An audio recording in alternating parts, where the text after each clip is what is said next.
African gods. What if everything you know about God is only half the story? Before Yahweh, ancient African gods ruled the earth, their power so great it was erased from history. Are you ready to uncover a truth that could change how you see faith forever? Stay with us. This journey will shake your soul. Picture a time before the Bible, before churches, before the world as we know it. A time when African gods, powerful, vibrant, and deeply connected to humanity, reigned over the earth. These weren't just myths whispered around fires. They were real forces, creators of life, keepers of justice, and guardians of the human soul. Names like Oloran, Obatala, and Shango carried the weight of centuries, their stories woven into the heart of African civilizations. But something happened. Their voices were silenced, their temples destroyed, their wisdom buried. Why? Because their power threatened the rise of new religions and empires. Today we're diving into a forgotten spiritual legacy, a truth so profound it could rewrite the history of faith. Are you ready to question everything? The gods before time. What if the gods you've never heard of held the secrets to humanity's true beginnings? Long before monotheism shaped the world, African peoples worshipped a pantheon of deities who were as real as the rivers and skies. In the Yoruba tradition, Oloran, the supreme creator, breathed life into existence, sending the Orishas, divine beings like Obatala, who molded humans from clay, and Shango, the thunderous lord of justice, to guide the world. These weren't distant figures. They walked among people, their presence felt in every storm, every harvest, every heartbeat. The Bantu, Nile, and Yoruba peoples saw the divine in everything: trees, rivers, the wind itself.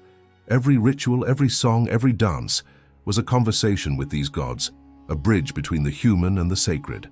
These gods weren't just stories, they were forces of balance, teaching humanity how to live in harmony with nature and the cosmos. Obatala shaped not just bodies but destinies, ensuring each soul had purpose. Oshun, goddess of sweet waters, brought love and fertility, her energy flowing through rivers and hearts. Oya, mistress of storms, wielded the winds, guiding the spirits of the dead. This was a spirituality alive with meaning, where every part of life was sacred, every moment a chance to connect with the divine. But then something changed. These gods, once revered across vast kingdoms, were pushed into the shadows. Why? What was so dangerous about them? The war of beliefs. Why would anyone want to erase gods who taught humanity to thrive? What truth were they hiding? As monotheistic religions like Christianity spread, the ancient African gods were labeled pagan, their rituals called witchcraft. This wasn't an accident. It was a calculated effort to rewrite spiritual history. Empires and religions wanted control, and to control a people, you must control their beliefs. African spirituality was too powerful, too free. It didn't need priests or temples to connect with the divine. It lived in the land, in the rhythms of drums, in the wisdom of elders. This direct link to the sacred threatened those who sought to centralize power. The Bible itself hints at this struggle. Passages mention the gods of the nations, deities Yahweh competed with. Could these be echoes of Olorun, Ra, or Isis? Scholars suggest the story of Yahweh didn't emerge in a vacuum. It was shaped in a world where many gods were worshipped. As monotheism took hold, these older deities were demonized or erased, their stories rewritten to fit a new narrative. In ancient Egypt, gods like Ra, the sun, and Osiris, lord of the afterlife, represented creation and resurrection. Their ideas of Ka, the vital energy, and Ba, the spiritual soul, mirrored African beliefs about the divine within us. Yet as new faith spread, these concepts were buried or reinterpreted. This wasn't just a spiritual shift, it was a war. Those who won decided which gods would be remembered and which would be forgotten. The losers, the African peoples whose sacred traditions were branded as evil, their temples destroyed, their stories silenced. But why go to such lengths to erase them? Was it because these gods carried a truth too powerful to control? The forbidden power. What if the real danger of these gods was their gift, a power that could free us from fear and control? African spirituality wasn't just about worship, it was about empowerment. The Orishas taught that the divine wasn't far away in some distant heaven. It was here in the earth, in the rivers, in you. Every ritual was a reminder of your connection to the universe. Drumming wasn't just music, it was a portal, its rhythms shifting consciousness, linking the physical and spiritual. When a hunter entered the forest, he asked the spirits for permission. When a child was born, elders prayed to the gods to guide their path. This wasn't superstition. It was a way of life, a belief that everything is alive with sacred energy. This wisdom was a threat. If you know you can connect with the divine directly, through a song, a dance, a moment of silence, what need is there for a church or a priest? If you understand the power within you, why bow to an empire? The rituals of African gods weren't just ceremonies. They were tools to awaken the soul. They taught healing with herbs, reading the stars, and harnessing the energy of words and sounds. This knowledge was so profound that colonial powers and religions worked tirelessly to erase it, labeling it dangerous, pagan, forbidden. But the truth couldn't be fully destroyed. Even during the African diaspora, when millions were torn from their homelands, the Orishas survived. They hid in new forms, disguised in Catholic saints, woven into music, dance, and stories. In Brazil, Cuba, and Haiti, Yoruba traditions like Candomblé and Santeria kept the gods alive, their energy pulsing through songs and rituals. The drums still beat, the dances still called to the divine. These gods refused to be forgotten, their power too resilient to fade. Echoes in the Bible. Could the Bible itself hold clues to these forgotten gods? Are we reading a story rewritten to hide the truth? The Bible doesn't exist in isolation. It was written in a world where African gods were already ancient. Some scholars believe its stories carry traces of older deities, reworked to fit a monotheistic narrative. References to other gods, or spiritual conflicts, hint at a time when Yahweh was one of many divine forces. In Psalms, we read of gods among the nations, rivals to the Hebrew God. Could these be Obatala, Ra, or Anansi? The creation stories of Genesis echo African tales of a creator shaping the world from chaos, a balance between heaven and earth. In ancient Egypt, the concept of Ma'at, cosmic order and justice, mirrors the Yoruba belief in balance maintained by the Orishas. The idea of a soul's journey after death, seen in Osiris's underworld, feels eerily similar to African ancestral worship. Were these stories borrowed, adapted, or erased to elevate one god above all? The Bible's silence on these connections raises questions.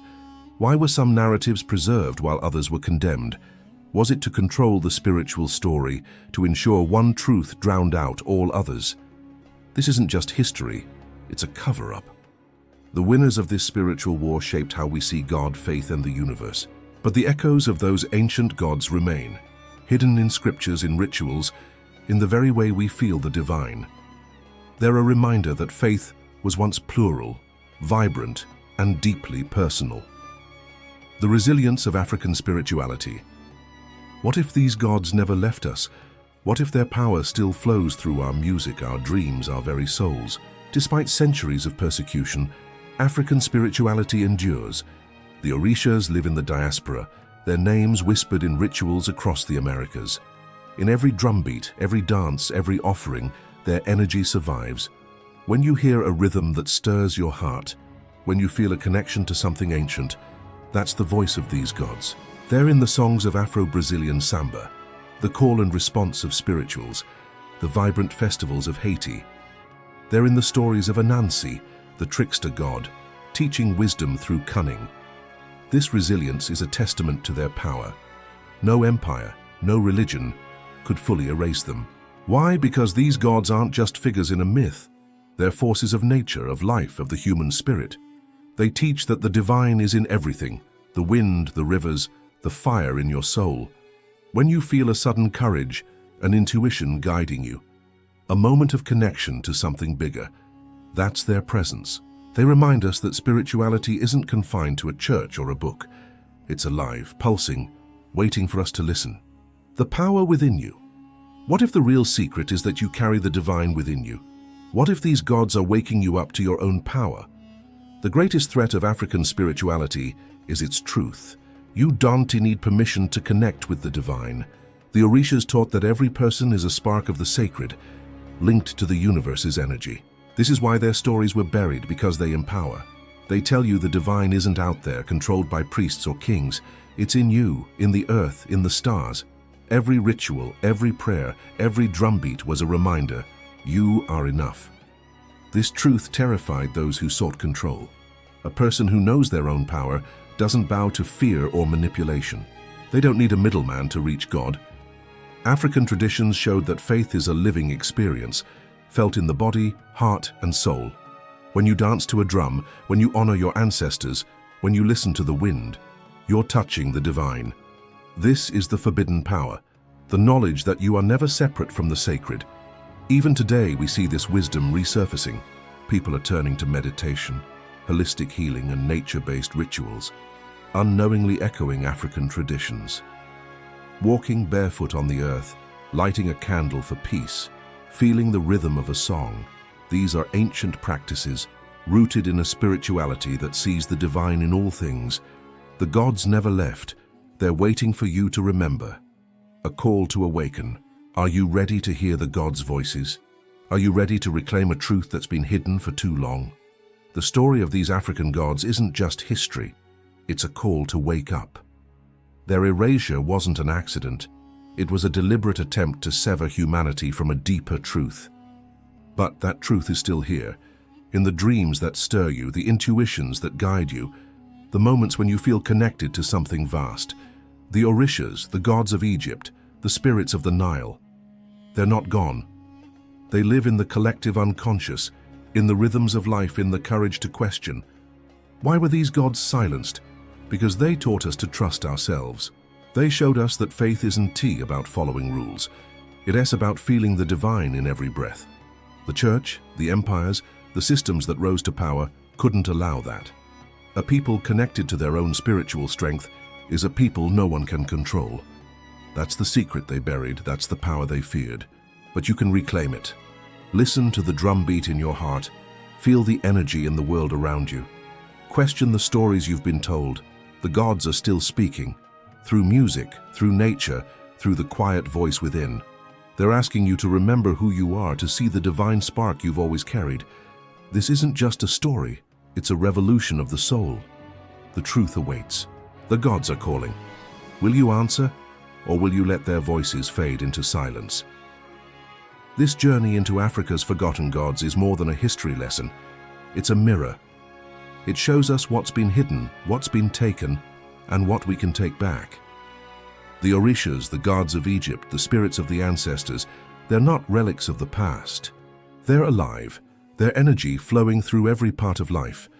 They remind us that the divine isn't locked in a church or a book. It's in the rivers, the storms, the fire in your soul. It's in you. So, what will you do with this truth? Will you keep believing the stories you've been told, or will you seek the ones that were buried? Will you listen to the gods' whispers in your dreams, in the wind, in the rhythms that move you? The power of these ancient deities isn't gone. It's waiting for you to claim it. Comment below. Do you feel this power stirring in you? Write, "I awake," if you're ready to see the truth. Share this video to spread the message and subscribe so we can keep uncovering the mysteries they didn't want you to know. The gods are still here, and their story is far from over. Are you ready to listen?